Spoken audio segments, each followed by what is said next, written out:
Desiree Diego, a single mother with 2 children at home, qualified for a one-bedroom studio home under the Ministry of Infrastructure Development and Housing's pilot program. My heart is full. I am very, very happy. To be honest, this come like a miracle, and I'm grateful for all the help that I am getting. The house is more than what I expected it was going to be.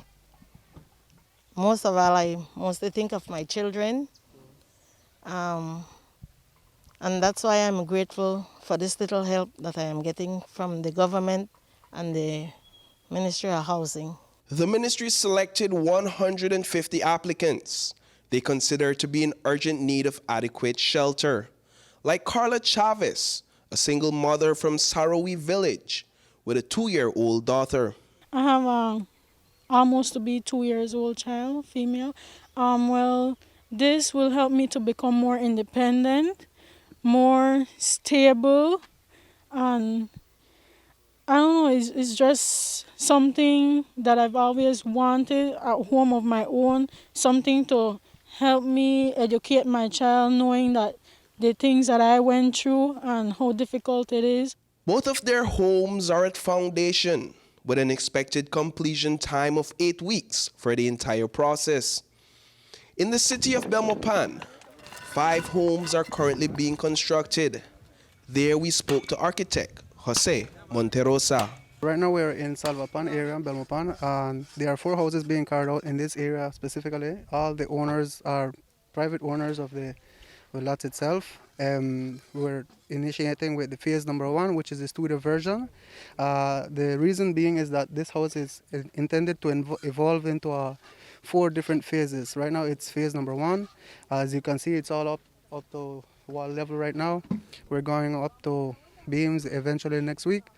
The intention for phase number 1 and eventually move on to phase number 2 is that people can have a house that they can rely on and it's sturdy enough to withstand hurricane weather. The 5th house being built is located in the Mayumopan area. Contractors there are preparing to install the roofing. But the beauty of this studio home is in the finished product. The only completed home to date is located in Roaring Creek Village, with electricals and plumbing installed, landscaping completed, doors and windows inserted, and fresh paint on the walls. This house is ready for its new owner. And while this may not seem like much luxury to some, publicity manager at the ministry, Marissa Alamia, describes it as a saving grace for the first 150 recipients. The truth is that all 150 applicants that will be that have been approved for this part of the project for our starter run are extreme need cases. Some of these women live in homes that the roof is falling in, with children, with no running water, no electricity, in dire conditions. Some of them are in domestic situations that they need an out. So it covers quite a bit of ground.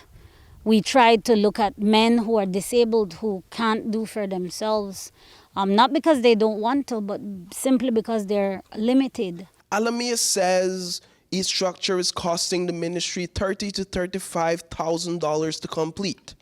Each recipient will sign an agreement to pay $25 weekly towards owning the house. At $100 a month, we're talking $1,200 a year. If we estimate the owners paying that off, that'll take more than a couple of decades. How much of that cost does the ministry absorb, and will the owners have to pay back? Those decisions are made in cabinet, Mr. Lopez. That is not my decision at all. Right now we have been instructed that we are to tell the recipients that there's a $25 a week charge. and they will sign an agreement based on that.